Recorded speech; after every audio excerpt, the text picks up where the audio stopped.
Act क्या होता है, दोबारा बोलेंगे, विच इंक्लूड्स सेक्शंस, देन तो अब जब भी हम कोई भी एक्ट को पढ़ेंगे तो हम कंफ्यूज नहीं होंगे ना, हमें कंफ्यूज नहीं होना कि सेक्शन, सबसेक्शंस, क्लॉजेस ये क्या आ रहा है ना। We are very much aware of each and everything, ठीक है। And next is sub clauses, ठीक है। अब हम बात कर रहे हैं कि लॉ क्या होता है। हमने कहा लॉ एक ब्रॉडर सेंस में यूज किया जाता है, ठीक है। विच इंक्लूड्स, क्या क्या इंक्लूड्स करता है इसमें, एक्ट का तो सब कुछ आता ही है, एक्ट का तो सब कुछ आएगा ही आएगा, प्लस इसमें और क्या चीजें आएंगी, रूल्स एंड रेगुलेशंस भी आने वाले हैं, है ना, रूल्स रेगुलेशंस भी आने वाले हैं। प्लस हम इसमें एक और नई बात बता रहे हैं कि इसके अंदर केस लॉज भी इंक्लूडेड होते हैं। अब केस लॉज किस तरीके से किसका पार्ट हो जाता है, लॉ का पार्ट हो जाता है, अब ये समझते हैं, ठीक है। चलो, केस लॉ क्या होता है, कोई भी घटना घटी है ना, कोई भी इंसिडेंट हैपन हुआ, जैसे कि मैं एक बिल्कुल नॉर्मल एक एग्जांपल के थ्रू समझाती हूँ, ठीक है। जैसे कि आप सपोज करो ये एक कंपनी है, ठीक है, एक ये कंपनी है,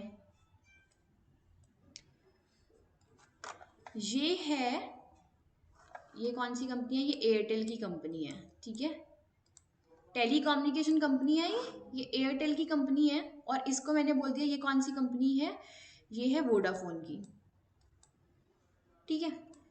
अब ना कोई लॉ है, अब कोई लॉ है, मैं नहीं बता रही कौन सा लॉ है, कोई भी केस है, कोई सिचुएशन है, ठीक है, कोई भी सिचुएशन है, उसके बेसिस पे ना हुआ क्या,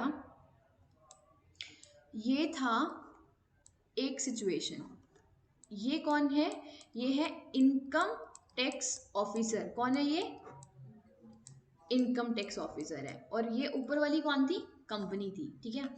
इस इनकम टैक्स ऑफिसर ने क्या किया, इस इनकम टैक्स ऑफिसर ने ना इस कंपनी के पास क्या भेजा, नोटिस भेजा, क्या भेजा, नोटिस भेज रहा है ये income tax officer Airtel company के पास।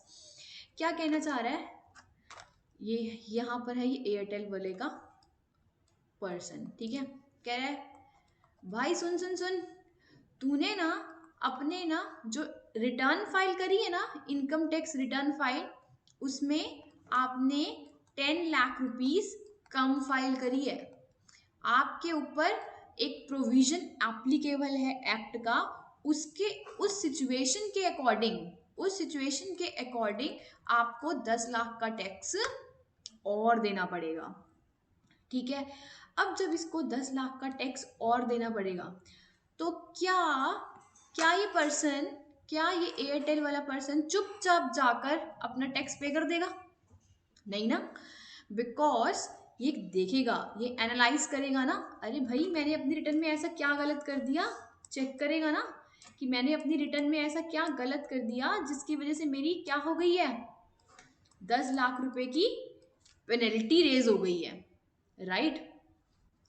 इसने क्या करा, इसने अब अपनी रिटर्न को जाकर अगेन चेक करा, ठीक है। जब ये अगेन अपनी रिटर्न को जाकर चेक कर रहा है, तो इसको लगा अरे नहीं नहीं नहीं नहीं नहीं भाई, ओ इनकम टैक्स वाले पर्सन, तू कैसे मुझे बोल रहा है कि 10 लाख की पेनल्टी हो गई, भाई कैसे बोल रहा है तू 10 लाख की पेनल्टी हो गई, कोई पेनल्टी नहीं है, मैं तो चेक करके आया हूँ। आफ्टर चेकिंग उसको एनालाइज हुआ भाई कोई पेनल्टी नहीं है, ठीक है। अब होगा क्या, दोनों आपस में क्या कर रहे हैं, लड़ रहे हैं, है ना। ये कह रहा है भाई मेरे को तो कोई पैसा देना ही नहीं है, ये कह रहा है भाई तेरे को तो देने पड़ेंगे पैसे, लॉ ये कह रहा है, इसने कहा नहीं नहीं मैं तो मानता ही नहीं तेरी बात को, तू कैसे बोल रहा है कि मेरी लाइबिलिटी है इतने की, है ना। तो ये दोनों रिजॉल्व कराने अपनी बात को कहाँ चले गए, कहाँ जाते हैं जब लड़ाई हो जाती है, तो ये दोनों के दोनों चले गए कोर्ट के पास, ठीक है। अब जब ये कोर्ट के पास चले गए तो होगा क्या, जज साहब फैसला सुनाएंगे ना कि कौन केस जीता है कौन केस ले हारा है। ये कौन था, इनकम टैक्स का ऑफिसर, और ये कौन था? एयरटेल कंपनी का चेयरमैन। ठीक है जी, ये एयरटेल कंपनी का, दोनों आपस में क्या कर रहे हैं? लड़ रहे हैं। और यहाँ पर फैसला कौन देने वाला है? कोर्ट का जज देने वाला है। ठीक है, अब कोर्ट के जज ने फैसला दिया, किसके फेवर में दे दिया? इसके फेवर में दे दिया। किसके फेवर में दे दिया? एयरटेल कंपनी के फेवर में दे दिया। एयरटेल कंपनी के फेवर में अपना डिसीजन देने का मतलब क्या हो गया कि लायबिलिटी एयरटेल कंपनी को देनी पड़ेगी कि नहीं देनी पड़ेगी? जी नहीं, अब एयरटेल कंपनी को लायबिलिटी पे ऑफ करने की जरूरत नहीं है। तो आप एक बात बताइए जरा, आप एक बात बताओ, बहुत बहुत ध्यान से एक बात बताओ, जब जो भी सिचुएशन, जो भी प्रोविजन एप्लीकेबल हुआ था, है ना, जो भी सिचुएशन एप्लीकेबल हुई थी, जिसके बेसिस पे इस इनकम टैक्स ऑफिसर ने क्या करा था? इस इनकम टैक्स ऑफिसर ने इस एयरटेल वाली कंपनी के ऊपर क्या लगा दी थी? टैक्स लायबिलिटी लगा दी थी। अब ये सिचुएशन, इस सिचुएशन का नाम रख दिया फर्स्ट सिचुएशन। ठीक है, अब आप एक बात बताओ, क्या, और एयरटेल कंपनी कौन सी है? टेली कम्युनिकेशन कंपनी है, बोल सकते हैं this is what? Telecommunication company, right. अब एक बात बताओ, अगर on the basis of same situation, on the basis of same situation, अगर इनकम टैक्स ऑफिसर अगेन किसी दूसरी कंपनी के ऊपर केस करता है, दूसरी कंपनी बोले तो वोडाफोन कंपनी के ऊपर सेम सिचुएशन को लेकर अगर केस करता है, तो क्या करेंगे बताओ? फिर से जाएं कोर्ट के पास, लड़ रहे हैं, ये वो कह रहा है, ये क्या कह रहा है? भाई भाई कोई टैक्स लायबिलिटी नहीं बनती, ये कह रहा है नहीं नहीं तेरे को देनी पड़ेगी, नहीं नहीं तेरे को देनी पड़ेगी। तो क्या फिर से जाएं कोर्ट के पास? क्या करें बताओ? बताओ बताओ, फिर से कोर्ट के पास जाना है क्या? क्यों नहीं जाना? जाना है तो जाओ, नहीं जाना तो क्यों नहीं जाना? हम यहाँ पर कोर्ट के पास नहीं जाने वाले।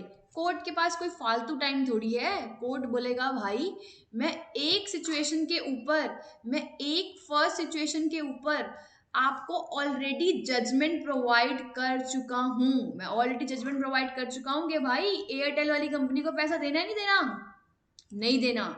इस पर्टिकुलर सिचुएशन के ऊपर इस किसी भी टेलीकम्युनिकेशन कंपनी की लायबिलिटी नहीं आती है, इसकी मैं ऑलरेडी पहले केस में ही जजमेंट दे चुका हूं। तो अब अगर कोई भी फर्दर केस आता है with respect to any telecommunication company, तो क्या फिर से कोर्ट के पास जाएंगे? Answer is no. तो क्या एप्लीकेबल कर देंगे इस केस में? इस वोडाफोन वाली कंपनी के केस में क्या एप्लीकेबल कर दिया जाएगा बताओ? इस केस में ये एप्लीकेबल कर दिया जाएगा, इस केस में ये चीज एप्लीकेबल कर दी जाएगी विद द रेफरेंस ऑफ, किसके रेफरेंस से? With the reference of that Airtel company case, है ना, जो ऑलरेडी हो चुका है, उस केस के अकॉर्डिंग अब क्या करने की जरूरत नहीं है, वोडाफोन कंपनी की कोई भी लायबिलिटी क्या होती है, बनती है नहीं बनती? नहीं बनती है। तो ये फर्स्ट सिचुएशन का जो जजमेंट आया कोर्ट का, जो कोर्ट का फैसला आया, जज ने फैसला सुनाया, ये क्या हो गया है? It will be a part of our, it will be a part of our word, it will be a part of our law. वो अब लॉ बन गया ना, कानून बन गया ना। It will be part of our, बात समझ में आती है? क्लियर है? ठीक है। क्यों? क्योंकि अब जज ने फैसला सुना दिया ना भाई, दोबारा दोबारा उसके लिए कोर्ट के पास तो जाएंगे नहीं, तो ये क्या हो गया, अब ये कानून बन गया। अगर सेम सिचुएशन के ऊपर किसी भी टेलीकम्युनिकेशन कंपनीज को क्या हो जाएगा, अगर किसी भी टेलीकम्युनिकेशन कंपनी के पास दोबारा जाओगे तो भैया दोबारा दोबारा कोर्ट ये सब चीजें सुनने नहीं आएगा। क्यों? क्योंकि ये सिचुएशन ऑलरेडी कवर किस में हो चुकी है, इस केस लॉ में कवर हो चुकी है। अब वोडाफोन कंपनी के ऊपर कोई भी लाइबिलिटी नहीं बनती है। सो what we conclude that law includes all the acts के सेक्शन, सबसेक्शन, क्लॉजेस, सब क्लॉजेस, प्लस कोई भी रूल्स हैं, कोई भी रेगुलेशंस हैं, उनको इंक्लूड करा जाएगा। ठीक है, और सारे के सारे केस लॉस और उसके अंडर जितनी भी अमेंडमेंट्स आती हैं उसको भी इंक्लूड किया जाएगा। बात समझ में आ गई कि this is important that case laws will be a part of our law. तो ब्रॉडर सेंस में कौन है, एक्ट है कि लॉ है? लॉ। तो लॉ हमारा बड़ा है as comparative to act. Clear?